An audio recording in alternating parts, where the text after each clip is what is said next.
आज हम जिस मूवी के बारे में बात करने वाले हैं उसका नाम ट्रोलर है। यह मूवी हाल ही में OTT प्लेटफॉर्म पे आई है। एक शानदार मूवी है। इसने सभी का ध्यान अपनी तरफ आकर्षित कर लिया है। हमने बचपन में अपनी बुक्स में ट्रोलर के बारे में पढ़ा था, जो कि सूर्य की रोशनी से पत्थर के बन जाते थे। तो बिना टाइम वेस्ट किए हम ट्रोलर मूवी की कहानी की तरफ बढ़ते हैं। तो मूवी के शुरू में हम एक लड़की को रॉक क्लाइंबिंग करते हुए देखते हैं, जिसका नाम नूरा होता है और उसके साथ उसके पिता भी होते हैं, जो कि उसकी इस क्लाइंबिंग में मदद करते हैं। पहाड़ी के ऊपर चढ़ने पर नूरा के पिता उसे सामने का पहाड़ दिखाते हैं और बताते हैं कि हमारी दुनिया में अभी भी ट्रोलर्स हैं, जो कि खुद को पहाड़ों में छिपाए हुए हैं। नूरा कहती है, अगर ट्रोलर्स हैं तो हमें दिखाई क्यों नहीं देते? तो उसके पिता कहते हैं, उन्हें दिल से देखोगी तो वो जरूर दिखाई देंगे। और वो नूरा को एक कहानी सुनाते हैं जिसमें 13 ट्रोलर्स होते हैं। वो शादी में गए थे और उन्होंने खूब मस्ती की और उन्होंने शराब पिया, जिसकी वजह से उनके ऊपर धूप पड़ जाती है और वो पत्थर के बन जाते हैं। नूरा के पिता बताते हैं कि अब भी कुछ ट्रोलर्स हैं, जिसके बाद हम व्यूअर्स को उनके सामने वाले पहाड़ में ट्रोलर की शक्ल दिखाई देती है। जिसके बाद कहानी 20 साल आगे एक पहाड़ के पास जाती है, जहाँ पे एक रेलवे टनल बनना था और वर्कर्स पहाड़ को तोड़ने के लिए उसमें बॉम्ब लगा रहे थे। पर कुछ लोग उनका विरोध कर रहे थे और कह रहे थे पहाड़ों में भी जान है, इसलिए उन्हें मत तोड़ो। पर वर्कर्स उनमें बॉम्ब लगा के ब्लास्ट कर देते हैं। पर ऐसा करने के बाद मानो वहाँ पे कोई जीता जागता राक्षस आ गया हो। हर कोई अपनी जान बचा के वहाँ से भाग रहा था। उसके चलने से भूकंप आ रहे थे और अब तक इसका वीडियो आर्मी के कर्नल और जनरल के पास पहुँच गया था। इसके बाद हम नूरा को देखते हैं, जो कि एक डायनोलॉजिस्ट होती है, जिसका डायनासोर के अवशेषों को कलेक्ट करना पसंद था। जिसके बाद हम देखते हैं कि आर्मी के चीफ और जनरल ने एक मीटिंग बुलाई है, जिसमें नूरा भी होती है। दोबारा उन वीडियो क्लिप्स को सबके सामने चलाया जाता है। तो वहाँ पर हर वैज्ञानिक अलग अलग राय देता है। कोई कहता है जमीन दब गई होगी, तो कोई कहता है ये बॉम्ब का इफेक्ट है। पर वहाँ पे नूरा कहती है ये किसी बड़े जानवर का फुटप्रिंट है। पर सब उस पर हंसने लगते हैं। तभी वहाँ पर एक लेडी आती है और वो बताती है, मैंने वहाँ के लोगों के फोन को हैक किया, जिसमें कोई दानव है जो वहाँ से निकलकर जंगल और पहाड़ों के बीच भागा और ये फुटप्रिंट उसी के हैं। इसके बाद हम दो बूढ़े पति पत्नी को देखते हैं, जो बैठकर नाश्ता कर रहे होते हैं। तभी वहाँ पे उन्हें किसी के चिल्लाने और चलने की आवाज सुनाई देती है। इसी के साथ वहाँ पे भूकंप के झटके भी महसूस होते हैं, जिससे डर के वे दोनों घर के बड़े तहखाने में छिप जाते हैं। पर जब वे बाहर आते हैं तो उनका घर पूरी तरीके से तबाह हो चुका था और वहाँ पे बड़े बड़े फुटप्रिंट्स थे। जिसके बाद जगह की जांच करने के लिए नूरा और उसकी मदद के लिए एडियास को भेजा जाता है, जहाँ पर उनकी मुलाकात कैप्टन क्रिस से होती है। कैप्टन क्रिस बताते हैं कि ये फुटप्रिंट्स 3 किलोमीटर बाद अपने आप गायब हो गए। जिसके बाद नूरा उन पति पत्नी से बात करती है और वे बताते हैं उसके आने से चारों तरफ अंधेरा हो गया था और वे चिल्ला रहा था जैसे किसी परेशानी में हो। जिसके बाद नूरा फुटप्रिंट को देखती है और उसे यकीन हो जाता है ये ट्रोलर्स का है। इसके बाद नूरा अपने पिता के पास जाती है, जो कि ट्रोलर की खोज कर रहे थे, इसलिए उन्हें पागल कहा जाता था। जब नूरा उनके पास पहुंचती है तो वो ट्रोलर की खोज में इतनी जोर शोर से लगे थे कि वे अपना पैंट पहनना भी भूल जाते हैं। जिसके बाद हमें उनके घर के अंदर का सीन दिखाया जाता है, जहाँ पे चारों तरफ ट्रोलर से जुड़ी छोटी बड़ी जानकारी और घटनाएं लिखी थी। नूरा के पिता बताते हैं कि आज से कुछ साल पहले भी ऐसा हुआ था, पर सरकार ने ये बात दबा दी। लेकिन मैं अभी जानता हूँ कि ट्रोलर अभी भी जिंदा है। इसके बाद सभी लोग उस पहाड़ी पर जाते हैं, जहाँ पे आकर उस जीव के पैरों के निशान गायब हो गए थे। वहाँ पहुंचकर नूरा के पिता सभी चीजों को देखने लगते हैं, जैसे पेड़ पौधे, जिससे सभी लोग उन्हें पागल समझते हैं और नूरा उन्हें वापस लाने जाती है। पर तभी वहाँ पे बादल आना शुरू हो जाते हैं और नूरा को एक बड़ी सी आग दिखाई देती है, जो कि ट्रोलर की होती है। जिसके बाद नूरा अपने पिता के साथ एरोप्लेन में बैठ के उससे वीडियो बनाने लगती है और ये वीडियो पूरी कमेटी देखती है। अब सभी को ट्रोलर पर यकीन हो जाता है। इसके बाद सभी लोग मिलिट्री बेस वापस आते हैं।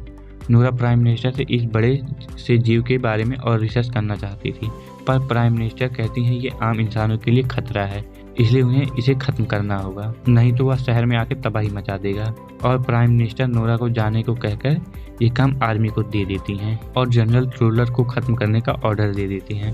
पर नूरा, उसके पिता और एंडियाज भी इस मिशन पर जाना चाहते थे। क्रिस उन्हें काफी बार रोकता है, पर नूरा के ना मानने पर क्रिस उन्हें भी अपने साथ ले जाता है। पर क्रिस कहता है तुम्हें मेरी हर ऑर्डर मानना पड़ेगा। जिसके बाद हम पूरी आर्मी को देखते हैं, जो कि ट्रोलर को मारने के लिए घात लगाकर बैठी थी। उनके पास नाइट विजन कैमरे थे, जिससे वे रात को भी देख सकते थे। तभी वे दूर से ट्रोलर को आते हुए देखते हैं। इसके बाद जनरल के ऑर्डर से वे सभी ट्रोलर पे हमला कर देते हैं। अब ट्रोलर भी गुस्सा हो जाता है और वो सभी चीजों को तबाह करने होने लगता है और सभी को मारने और खाने लगता है। आर्मी की गोली और तोपे का ट्रोलर पे कुछ असर नहीं हो रहा था। ये देख सभी आर्मी वाले वहाँ से भागने लगते हैं। तभी नोरा के पिता ट्रोलर को शांत करने के लिए उसके सामने आ जाते हैं। ट्रोलर ये देखकर शांत हो जाता है और समझ जाता है कि ये इंसान बात करना चाहता है। तभी पीछे से ट्रोलर की पीठ पे एक गोली लगती है। ट्रोलर उससे बचने के लिए हाथ पैर हिलाता है, जिससे नोरा के पिता को ट्रोलर का पैर लग जाता है और वो घायल हो जाते हैं। नोरा अपने पिता के पास जाती है, पर नोरा के पिता रॉयल पैलेस और घर कह के मर जाते हैं। नोरा को इनकी बातें समझ नहीं आती, जिसके बाद हम मिलिट्री बेस को देखते हैं, जहाँ पे नोरा अपने बचपन की फोटो देख रही थी।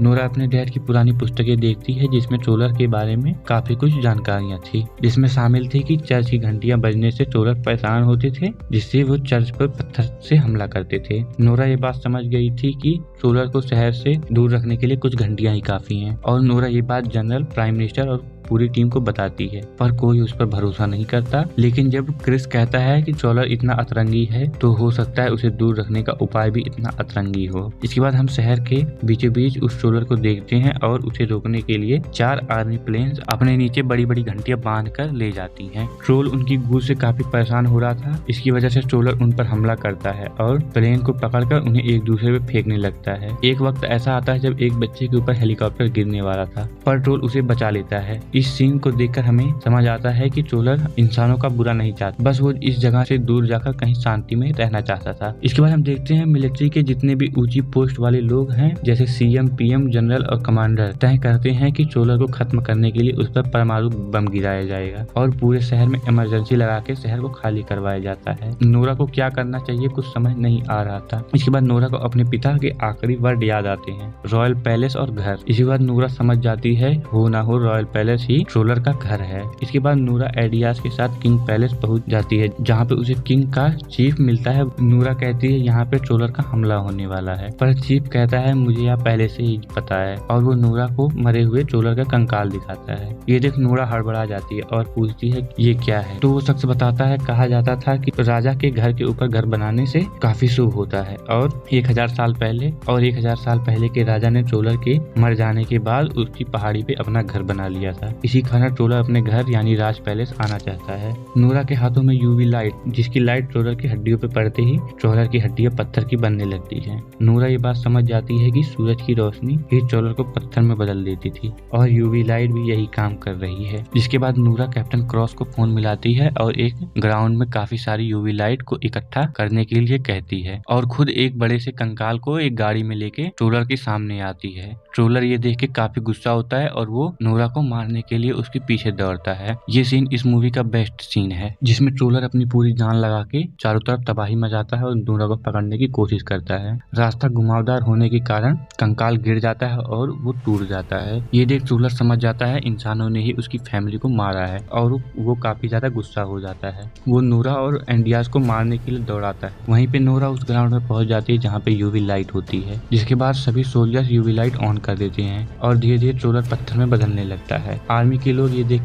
लोग ये सभी देखकर काफी खुश हो जाते हैं कि हमने ट्रोलर को हरा दिया। लेकिन तभी नोरा को याद आता है कि ट्रोलर ने एक बच्चे की जान बचाई थी और वो यूवी लाइट को बंद कर देती है और नोरा ट्रोलर के पास जाके उसे दूर जंगल और पहाड़ों में जाने को कहती है। पर तभी सूर्योदय हो जाता है और ट्रोलर जमीन पर गिर के पत्थर का बन जाता है। उसकी आंखें आखिरी वक्त तक नोरा को देख रही थी, पर वो भी पत्थर की बन जाती है। जिसके बाद हम प्राइम मिनिस्टर को देखते हैं, जो कि नोरा को शाबाशी देते हैं। जिसके बाद एनडीआर में नोरा जाने लगते हैं।